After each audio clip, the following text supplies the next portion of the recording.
Guys, I just discovered something so profound that I want to share with you guys. How many of you know of Bohr, N- Niels Bohr in physics? His father, Christian Bohr, developed a theory like, and it was like carbon dioxide and what hydrogen ion influence the what hemoglobin oxygen carrying capability or capacity. And I didn't really understand this, but now I get it using a particular patient. So this is what I realized. In the lung, the partial pressure of oxygen is high. So definitely hemoglobin going to what? Carry oxygen from the lungs to what? The tissues.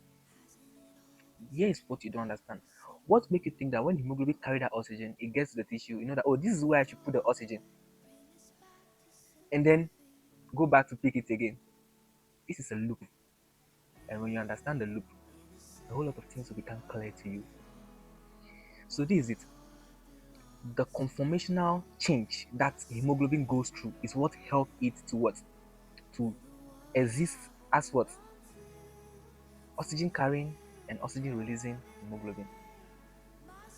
I'm sure you are confused by now, but let me take you to where you'll be what? You'll be clear. So this is what happened.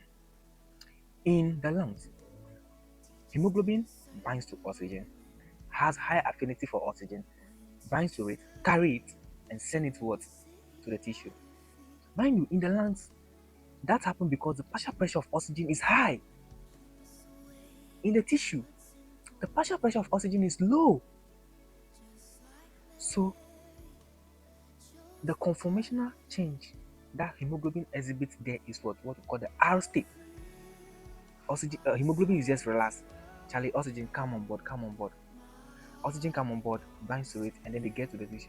Now, when they get to the tissue, due to the metabolic rate in the tissues, metabolism brings about what? Carbon dioxide release and hydrogen ions. Hydrogen ion from lactic acid and carbonic acid. So when they get there, this is where Bohr effect comes in. When they get there, that carbon dioxide will enter into the red blood cell, and then it will immediately be converted into carbonic acid by some enzymes. Now, when it's converted into carbonic acid, we'll now have what? Hydrogen ion. That hydrogen ion will move into the hemoglobin. When that hydrogen ion gets to the hemoglobin, it does something very unique. It binds to what? A residual amino acid in the hemoglobin, the histidine. Histidine is, I think it's on position 146. When it binds to it, it makes the hemoglobin become protonated, and the hemoglobin now become unstable. It's like, Charlie, no, no, no, no, like what's wrong? What's wrong? When this hemoglobin become unstable, it's like it become restless, and it changed what we call what? The TEN state, the T state. At the T state, you say, no, no, no, no. Whatever load I have, let me just release it. Then it starts releasing the oxygen. See, when I release this oxygen, I'll be free. Then it releases the oxygen into the tissue, and then it moves on to go back and pick another. Because when you release the oxygen, it becomes what? Last again. Very interesting. So the question is, how did hemoglobin manage to know that, okay, here I'm releasing the oxygen, here I'm what? Picking oxygen. Simple. Conformational change. Hemoglobin undergo what we call conformational change. Wow. So now, understanding this, how does it help you clinically? You get a patient, and then the patient is what? Acidosis. Metabolic acidosis. The metabolic activity of the patient is very high.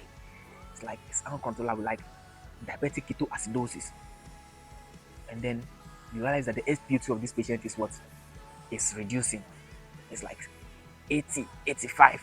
Then you say, oh, oxygen, oxygen, oxygen. You go and put oxygen on this patient. Now you've increased the oxygen saturation. You've increased the partial pressure of oxygen in the lungs from maybe 100 to let's say 150, 200. But does that guarantee that hemoglobin will carry more of the oxygen to the tissues? Even if it's carrying it there, one thing you will not understand is that those oxygens will be used like at a faster rate. So the saturation will not still be reached. Do you get it? So you will still see the SpO2 reading 80, 89, not getting to the 90, and you think maybe the oxygen is not going. The oxygen is going, but it's not responding to the change because the metabolic activity is too high. Another thing you realize is that now, because of the metabolic acidosis or the diabetic ketoacidosis or the septic shock of the patient, high metabolic activity is going on there. So, more carbon dioxide is being released, more hydrogen ion is being released. Now, when all these things are being released, I told you that they will what? Induce a conformational change in what? Hemoglobin. Hemoglobin will become restless. And when it becomes restless, it doesn't what? Carry enough oxygen. It's rather released. So now if it doesn't carry, how does it release? The conformational change. So it's like restless, restless, restless, restless. And then you will see that the SpO2 will still not rise towards 90. And you'll be wondering, what is happening? Is the oxygen working? Is it not working? I was taking care of this patient and I realized that after putting oxygen on this patient, SpO2 from 70, that I put the oxygen, non-rebreather mass, SpO2, 85. I will not go high. But understanding this gave me a clue that what it's not that the oxygen is not working, but it's that what the demand for it is higher than expected. So do you see the shift? The demand for it is higher than expected.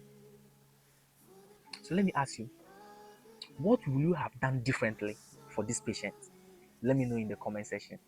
Lawson ASP Med Simplified Hub, where we turn confusion into what? Clarity. Thank you guys. Make sure you like, subscribe, and share if this is helpful. Thank you.